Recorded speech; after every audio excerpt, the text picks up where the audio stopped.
It was a great final. 5 goals were scored crucially for this Sevilla side. 3 of them were scored by them. I think the celebrations may well go long into the night. Congratulations. Yet again, they managed to win the Europa League, having had a complete rebuild last summer. Let's hear from one of the heroes of the night. Luke de Jong is with Daryl Curry.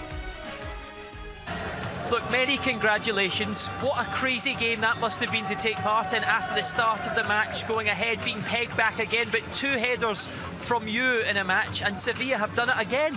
Yeah, it's incredible. It's really, we had such tough games, I think, all tournament, but we played so well as a team, and you can see it during the tournament. We were really a team, like a family. We worked together, and it didn't matter who played, who came in the pitch. Everybody was working for each other, and you could see it also this last game. And it was tough. We started good, I think, but then out of nothing they scored the goal because of the penalty. But then, yeah, I could score 2 headers. So it's amazing feeling for me, and luckily at the end we could win the game. Yeah. What a selection by the manager. When did he tell you you were starting? Yeah, this morning he told me, and but I told him, like I told the other day, the other game, that I'm always ready when he needs me, and today it worked really well for me. Yeah. That second one was a bit special, wasn't it? I don't know if you know, but Inter hardly concede headers, only won the whole season in the league. Yeah, I think it's my specialty. So, but I think the first cross from Navas was perfect, and I anticipated the first post, and it went in. And then the second one, yeah, great cross from Banega, and I think these headers are really special when you can put them in the second post, and it went in perfectly. Yeah. I don't think we saw the best of you in the Premier League, but we saw the best of you tonight. You're being dragged away. You're away to celebrate. Thank you for your time. Thank you very much. Thank you. And actually, it's true what they were saying, what Daryl was saying to him there about his time in the Premier League. There will be Newcastle fans watching this thinking, hold on, is that the same player that didn't manage a goal in 12 games for us on loan? But we were looking at his numbers sort of either side of his spell in the Premier League. He's a goal scorer. Well, that's why he got the Newcastle move, and that's why he's nicked one to Sevilla. Because everywhere else he's been, he scored a ton of goals. And to be fair, he looked like a goal scorer today. Even he said that header there, the second one, you're proud of as a goal scorer because it's such a great header. But even this, recognising that De Vrij's out of position there. Bastoni goes into a space where he shouldn't as a young kid, 21. That's where that inexperience came from. Leaves a gap.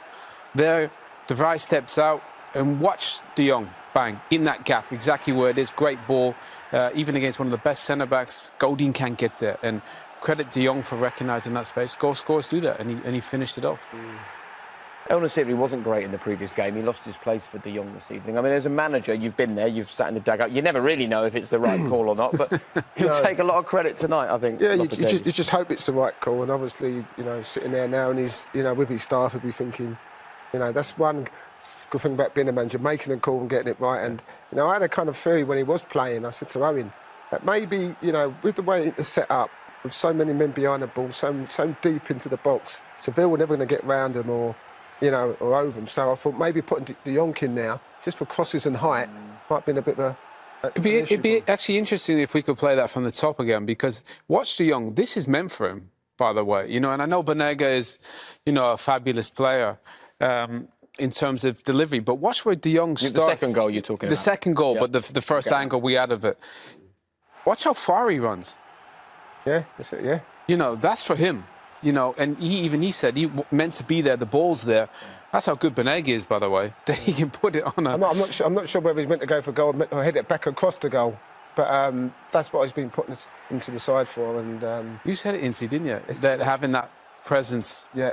When Inter are going to be deep and they'll have more possession, you were spot on. Great header. Absolutely. And the other thing he mentioned in the interview, which I do want to pick up on, was when he talked about we are like a family. And we've seen that with this team numerous times. I mean, not just the manager being in with the players, celebrating when they beat Manchester United, but as Owen quite rightly pointed out, Monchi, the sporting director, being thrown in the air by the players. Like, you literally don't see that. And they are like a family. They are, and it's great to see, because not all football clubs are like that.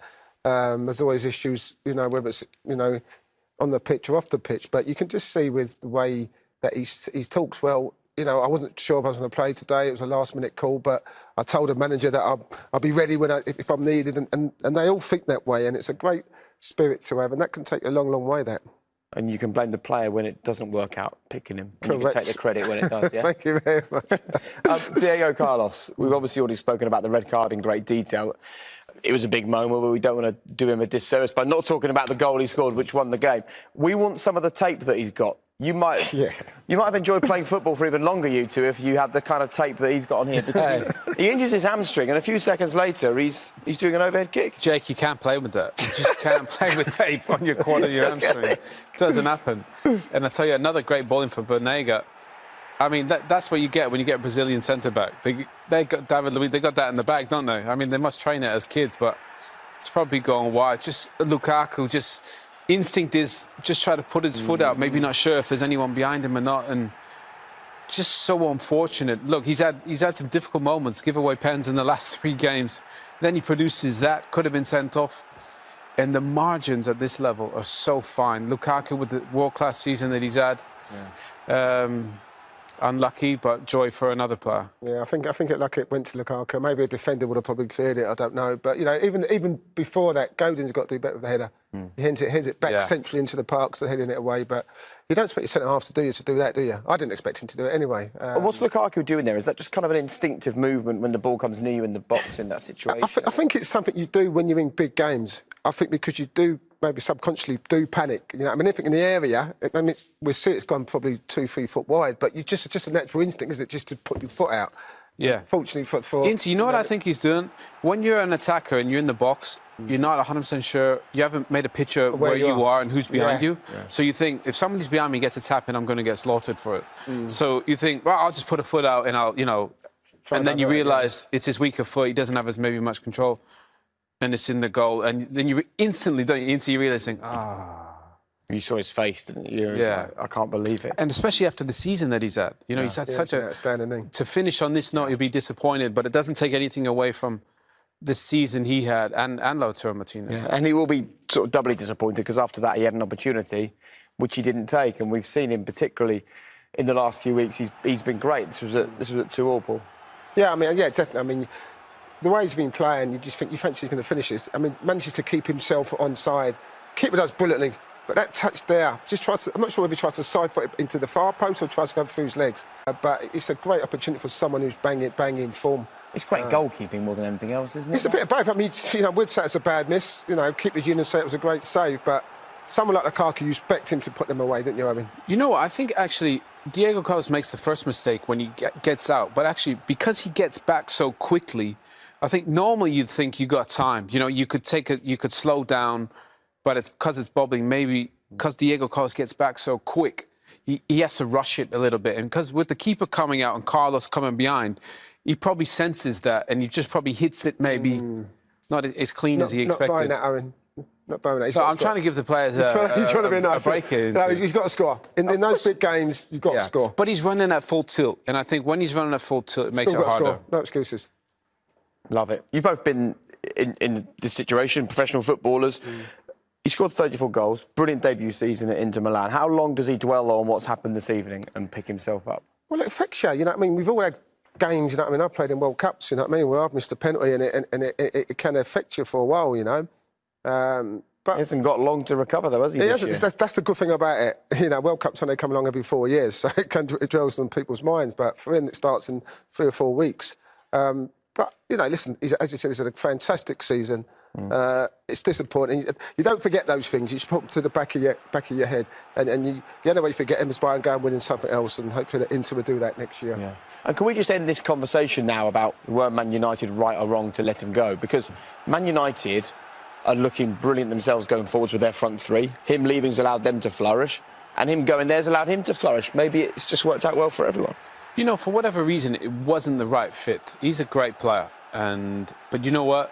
He's gone to Inter and he's had his best season, you know, and he's got a great partnership with Martinez. He's got a manager that has full faith in him. And Man United have young Mason Greenwood coming through. It looks like one of the best young players you'll see anywhere. So sometimes it's not the right fit. You think he's got it there. He just had probably not the finish that he would have dreamed of.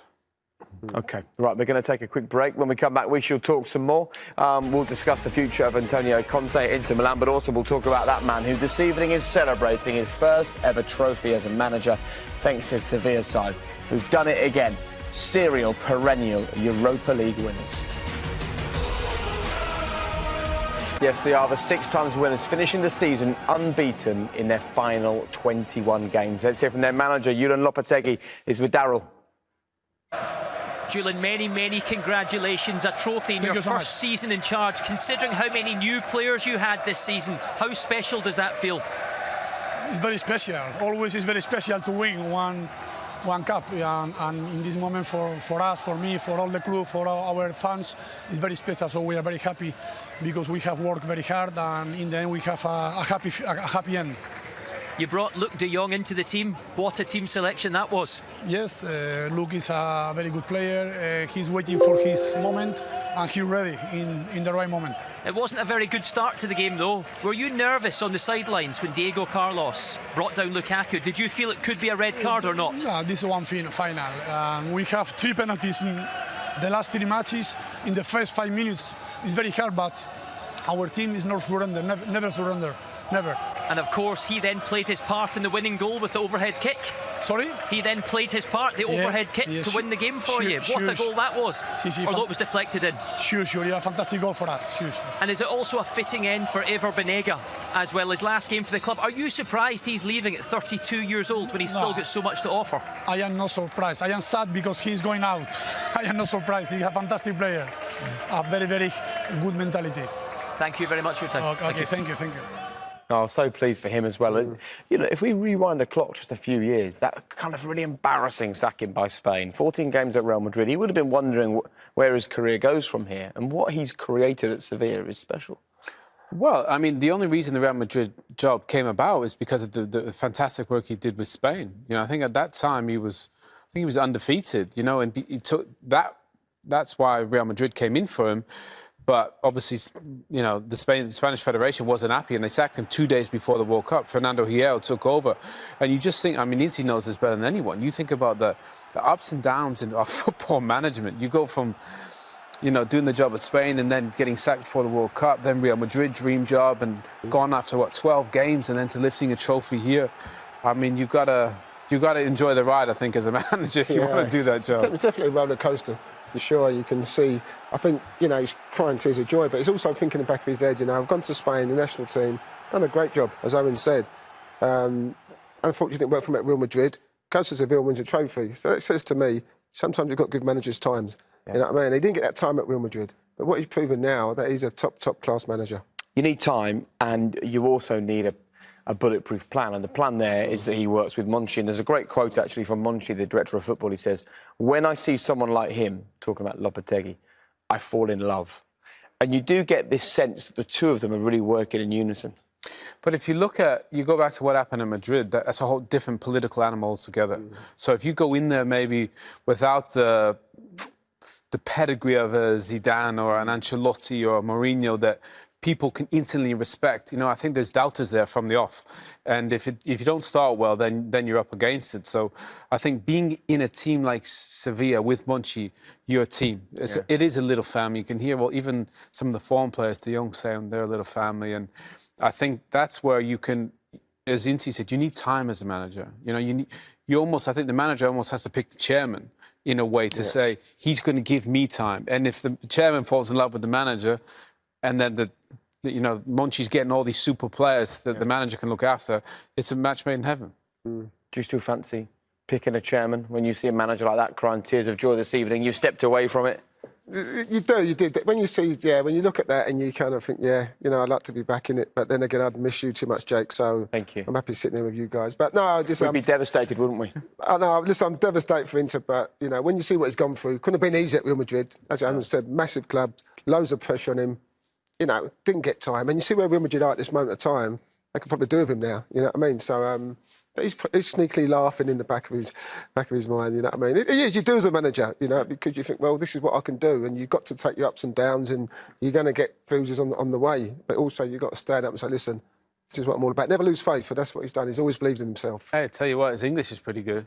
Yeah. I mean, you know, he spoke really well. He looks like he has a good connection to the players. I think management's changed now where you could just, you know, you could scream and yell and shout. You have to be able to reach the players and connect to them. And you could see the way they interacted with him that he has that, you know. So I think he's Probably won't be his last trophy that he's lifting. Well, let's talk about that then, because it's whether he can take them to the next level. You know, they've now won this 6 times. I mean, that is so much more than any other team that's competed in the Europa League. You can see it now at 6 compared to Atletico, Inter, Juve and Liverpool have done it 3 times. But not only that, Spain dominate in this competition, ahead of England, but ahead of English teams by a sizable way. Look, that's in most European trophies by country. So them to the next step then, away from the Europa League, perhaps into the Champions League. They spent almost 180 million euro last summer. They're going to have to keep up that kind of investment, I guess, if they're going to take that next step.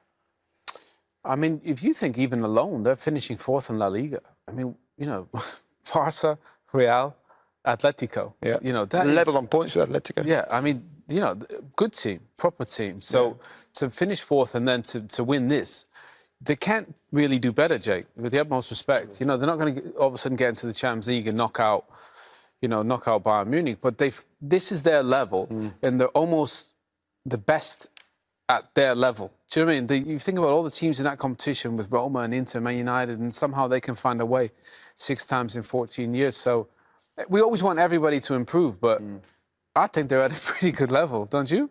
Yeah, absolutely.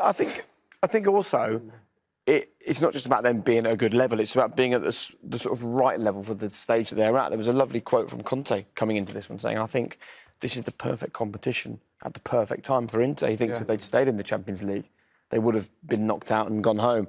Dropping down into the Europa League gave him and gave some of those young players an opportunity to learn and to improve as a squad. No, listen, I think absolutely 100% spot on. I also think, you know, when you look at recruitment, you look about building for next year. You know, Benega's going to Saudi Arabia. You know, Navas, who I thought was the man of the match tonight, you know, he's going to be in amongst 34, 35. So Fernando's going to be 33. So they're going to have to build again, aren't they? They seem to do it time and time again. The Champions League might be too much for them, I think, honestly. Yeah. But at least if they don't qualify, they're going back into the Europa League where they belong, you know. And the biggest question is, can they keep hold of their manager? You know, as I said, speaking English, there'll be a few suitors looking at him now. Hey, Inti, I'm not sure he's jumping to take a bigger job. Sometimes your best man just stay where you are. But that is just to wrap that up before we talk about the Champions League in the next part. Brilliant finish to the Europa League season. Yeah, but I mean, great teams, especially towards the end, fighting for Champions League places and European trophy. And you know, I think in the end we all thought it was going to be Man United or Inter, but the team that has the most history with this trophy found a way to keep it. And keep the mini tournament. Yeah, I've enjoyed, just about to say that, Jake. I've enjoyed the one-off games. Yeah. You know, really having the Champions League and the Europa League, there's the excitement and, you know, obviously we'd love to have fans there, and, you know, but as far as it's gone, I think it's been absolutely sensational.